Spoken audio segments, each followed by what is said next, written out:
Tu connais cette sensation? Celle où tu regardes ton compte joint avec Sophia à la fin du mois et tu te demandes: mince alors, où est passé le fric? Toi et ta femme, vous êtes là, deux salaires, deux carrières solides, à vous deux, vous ramenez 5 600 euros net par mois. Félicitations, vous gagnez plus que 80% des foyers français. Sur le papier, vous devriez être les rois du pétrole. Vous devriez planifier votre liberté financière entre deux coupes de champagne. Mais la réalité, elle est violente. Tu calcules si tu peux te permettre ce petit resto le samedi soir sans que le prélèvement de la taxe foncière ou l'assurance de la deuxième voiture ne fasse passer ton compte dans le rouge. Bienvenue dans le piège le plus vicieux du 21e siècle. Un piège tellement bien conçu que même avec un gros revenu, tu peux finir plus stressé qu'un étudiant qui survit avec des pâtes premier prix. Aujourd'hui, on va briser le plus grand tabou de la classe moyenne. Je vais te montrer pourquoi ton deuxième salaire est en train de détruire ta liberté, ton couple et ta santé mentale. Prépare-toi, on va hacker le logiciel de la sécurité financière apparente. On nous a vendu un progrès social qui s'est transformé en arnaque mathématique. 1 plus 1 égale 2, n'est-ce pas? Si un salaire suffisait pour vivre dignement en 1970, 2 salaires devraient nous permettre de devenir riches 2 fois plus vite. Mais regarde l'histoire de tes grands-parents. À l'époque, la norme, c'était un seul salaire. Un seul mec qui bossait à l'usine ou au bureau. Et devine quoi? Ça suffisait. Ils achetaient un pavillon, une bagnole et ils partaient 3 semaines à la Grande Motte. Et surtout, ils possédaient un joker secret. Le joker, c'était la femme qui ne travaillait pas. Si le mari perdait son job ou tombait malade, elle pouvait entrer sur le marché du travail. C'était leur airbag financier. Aujourd'hui, on a fait un truc d'une stupidité sans nom. On a fait du joker le titulaire permanent. Toi et Sophia, vous êtes déjà tous les deux sur le terrain, à fond, 40 heures par semaine. Vous avez utilisé votre roue de secours pour rouler à 130 sur l'autoroute. Résultat, vous n'avez plus aucune marge de manœuvre. Si l'un de vous craque, si l'un de vous fait un burn-out ou se prend un licenciement, c'est tout l'édifice qui s'effondre. Vous n'êtes pas 2 fois plus riche que vos ancêtres, vous êtes juste 2 fois plus fragile. Mais pourquoi ce deuxième salaire ne nous rend pas plus riches? Pourquoi, malgré ces 2 rentrées d'argent, le sentiment d'étouffement est permanent? La réponse tient en un mot: l'immobilier. En France, on adore la pierre. Mais quand le modèle à 2 salaires est devenu la norme, les banques ont frotté leurs mains. Elles ont commencé à calculer ta capacité d'emprunt sur vos 2 revenus cumulés. Résultat, les prix des appartements à Paris, Lyon ou Bordeaux se sont calés sur le maximum que 2 cadres peuvent rembourser sur 25 ans. C'est une course à l'armement où personne ne gagne. Tu ne payes pas ton 3 pièces plus cher parce qu'il est mieux qu'avant. Tu le payes plus cher parce que ton voisin a lui aussi 2 salaires pour enchérir contre toi. C'est le mécanisme de la cage dorée. Vous vous infligez un crédit de 2 000 € par mois parce que c'est un investissement. Mais cet investissement vous enchaîne.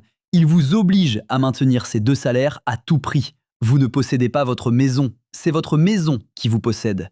Elle dicte vos vacances, vos sorties et même le nombre d'enfants que vous pouvez vous permettre d'avoir. Vous avez transformé votre foyer en une prison de béton dont vous payez vous-même les barreaux chaque mois. Analysons maintenant la réalité comptable du salaire de Sophia. Disons qu'elle gagne 2 500 € nets par mois. Dans ta tête, tu vois 2 500 € de plus dans le portefeuille.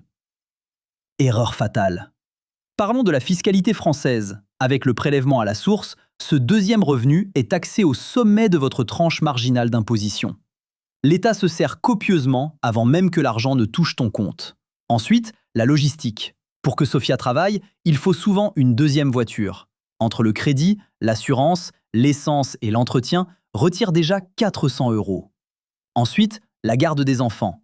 Une nounou ou une crèche, en France, c'est un deuxième loyer, retire 700 €. Mais le plus vicieux, c'est la taxe de l'épuisement. Quand vous rentrez tous les deux à 19h30, rincés, qui a le courage de cuisiner? Personne. Alors, vous commandez sur Uber Eats, vous achetez des plats préparés hors de prix, vous payez une femme de ménage parce que vous refusez de passer votre dimanche à frotter les sols. Au final, sur les 2 500 € de Sophia, il reste quoi de réel? Peut-être 400 € de bénéfices nets? Est-ce que ça vaut vraiment le coup qu'elle passe 40 heures par semaine sous pression pour 400 balles? C'est ça, le grand mensonge. On bosse pour payer les frais engendrés par le fait de bosser. Tu commences à comprendre l'arnaque? Si tu ressens cette boule au ventre en m'écoutant, c'est que ton instinct de survie est enfin en train de se réveiller. Tu réalises qu'on t'a vendu une vie en location. Alors maintenant, fais un choix. Ne laisse pas cet algorithme décider de ce que tu vas devenir. Arrête tout et abonne-toi. Clique sur ce bouton, active cette cloche. Pourquoi? Parce qu'ici, on ne fait pas de la finance pour s'acheter des montres en or. On fait de la finance pour s'acheter du temps et de la liberté. Rejoins la communauté Hugo Investit maintenant avant que le système ne finisse de pomper tes dernières réserves d'énergie.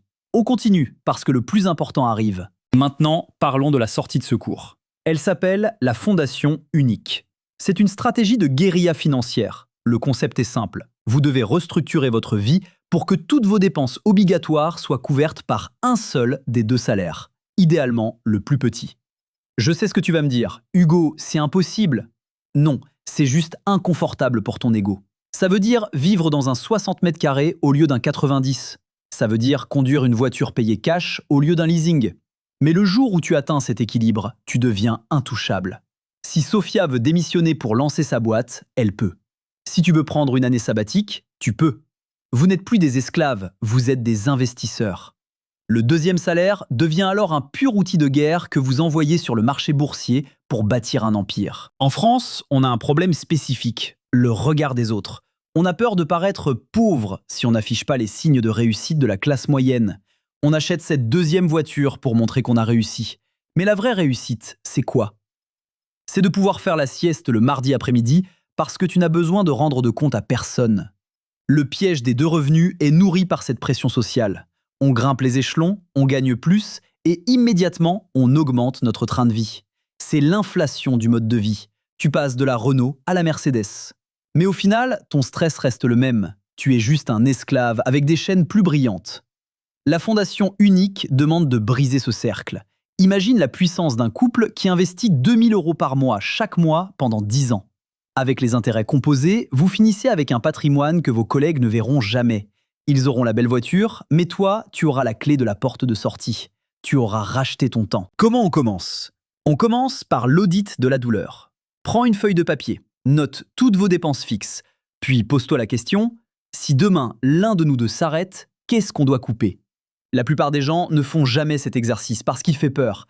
Mais toi, tu n'es pas la plupart des gens. Étape 2. Chaque augmentation, chaque prime doit aller directement dans l'investissement. Ne l'utilise pas pour améliorer ton confort. Ton confort, c'est ton piège.